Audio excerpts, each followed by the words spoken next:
But I'm supposed to meet him today for him to give me the full report. Or what's the initial feedback that you got? Well, parang hindi ka ka-successful. No? They were asking for us to apologize, and I don't believe that there's something that we have to apologize for, given the facts and circumstances we had when we were making the decision. So, are we now in a rift with Taiwan because of this? Because they threatened to parang freeze the hiring of Filipinos now. That is their prerogative if they want to do it. Pero nasa atin rin naman siguro kung di ba para may mag-away, kailangan may dalawang gusto mag-away. At pinaliwanag nila yung posisyon nila, pinaliwanag natin yung posisyon natin. I'm sure that there will be a resolution. Perhaps not immediately, but there will be a resolution. But eventually we'll extend that. We're gonna make representations again, sir. For now, that's it, sir. Yung tuloy-tuloy po yung ating meko to represent our interests. Pero may political realities rin in Taiwan. And that we have to face up to. We understand where they're coming from. Hopefully they understand also where we're coming from. How can we help yung mga Filipinos to be affected by these developments? So sakali may free zone, there is we will direct the DOL, non-FPOA and other concerned agencies, plus yung TESDA for retraining, and we can look for other places that we can assist in deploying them to.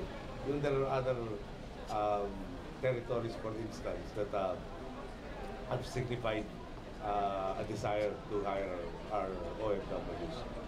But at the same time, alam na yung focus ko, if we can provide the jobs here, why not here? Are you personally disappointed, sir, dun sa nangyari, sir? I mean, we cannot help the situation. Siguro dapat ang importante dun, both the people's republic and Taiwan came to us and told us about the existence of the syndicates preying on their citizens. Diba? So we did what we could. We arrested based on their complaints. We gathered the evidence, and in effect, parang we were sending out a message from our perspective. The Pilipinas hindi safe haven for criminals. Okay? So ang importante siguro doon, natigil yung criminal activities itong mga sindikato ito. And everything else after that is secondary. Hindi naman siguro mas maganda na iniwan natin sa Pilipinas at pagpatuloy sa kanilang criminal activities. Perhaps I think both entities will recognize that or should recognize that. Joyce.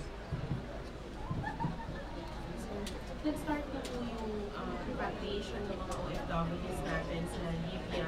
Ano po yung directives ninyo for those who are in Bahrain, Libya, and Yemen? Well, I've asked the PMS to coordinate from, medyo matagal na rin.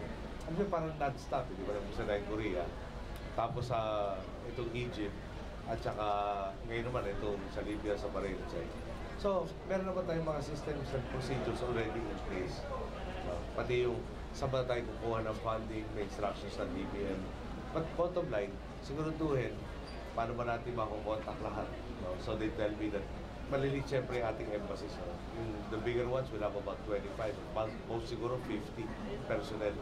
And in Libya, in Bahrain, I understand there's a substantial number of Philippines, more than Egypt. No? And mula nung umpisa pa nitong crisis ito, hindi ako tumitingin, nagtatanong sa kanila, are we in contact with them? Meron ba contingency plans? And as of last night, parang yung pinadala sa aking foreman, hindi pa kailangan ng forced repatriation. Voluntary pa lang ang ginagawa na kanila. Siyempre, parang tayo ay servants of the people. Tapos ina-assess naman lang kung nag-deteriorate na yung sitwasyon. Perhaps they should be acting faster. DFA in particular. And we will be correcting that. Pero the systems are in place, and kung kakailanganin nga, I understand that arrangements have already been made for our citizens to be brought to safer locations. Pero as of last night, voluntary pa lang ang ginagawa. Follow up lang. Do we have any contingency measures in case the oil prices begin to spike because of this? Well, I talked to the Department of Energy. At saka hindi, in case they have been spiking mula no sa Egypt. Hindi lang naman si Egypt, pero pa other places. Yemen before that, Tunisia also.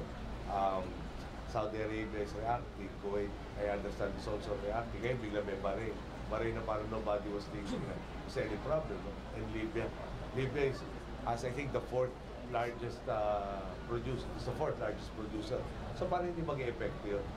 Pero what we hopefully, there's some, for instance, sa power plants, maraming nagko-consider shifting to natural gas. Natural gas is something we have. Perhaps yung high time na rin doon sa consumption, mabawasan natin yun. But in the short run, there might really be a spike until things stabilize. Hopefully, the situation then improves na hindi ma-curtail yung global economic economy. Matagal na schedule yun. That was supposed to be, there's a celebration in Kuwait that unfortunately coincides with our EDSA celebration. So the Vice President volunteered and I asked him if he could represent me in this celebration. So he's proceeding to Kuwait. Sa instruction, syempre, yung one of the primary topics has to be yung OFWs, no? In, their protection. So that will be his main agenda. Ay, kung hindi daw dahil sa EDSA 1, ay Singapore na daw ang Philippines. Alam niyo yung EDSA kasi hinahabol natin pagkakaisa, makikipagbangayan ako sa kanya. Siguro isa na lang, yung sa mga interesado po, tingnan na lang nyo magkano po yung ating foreign debt. No? Noong nag-umpisa, panunukulan na kanya ka ba? At noong 74 or so, nasa 100 milyon lang kung pinag-uusapan. Noong pag-alis po nila, nasa billion na tayo at maraming billion. So, paano naman natin masasabing Singapore na tayo? Sa totoo lang ko talagang dami ko kasi pwede sabihin, pero nakakasira sa diwa ng EDSA. Siguro, baka pinakatama sa Milan doon, nagkaroon sila ng pagkakataon na para magkaroon tayo. Yung, di ba, maiangat ang ating ekonomiya. Pero yung resulta naman ho talaga. After 14 years, from 72 to 86, tayo di ba napapag-iwanan na ng lahat. At hanggang sa ngayon, dami pa rin ho natin binabayaran na pinagmulan. Mali pa nunungkulan na.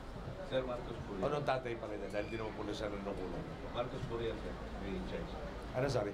Marcos Purian. Marcos Barrel, I've talked to the Vice President and I asked him if he could be the one to decide on the case.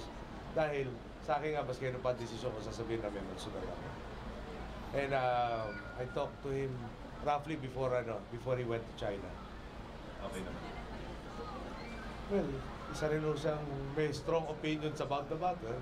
Pero at least siguro naman less ang criticism na pinapresyon nila. So ito po, okay. Yung, he will give it a fair hearing, then he will come up. He'll tell me the results of their study. Pero nga, marami ng quarters na nagsasabing hindi dapat. Ayoko magsalita dahil sasabihin nga personal at todo. Ako po'y hindi pa Pangulo. Ano naman po niyo yung opinion ko? Personal ko, hindi pa rin ulit ako.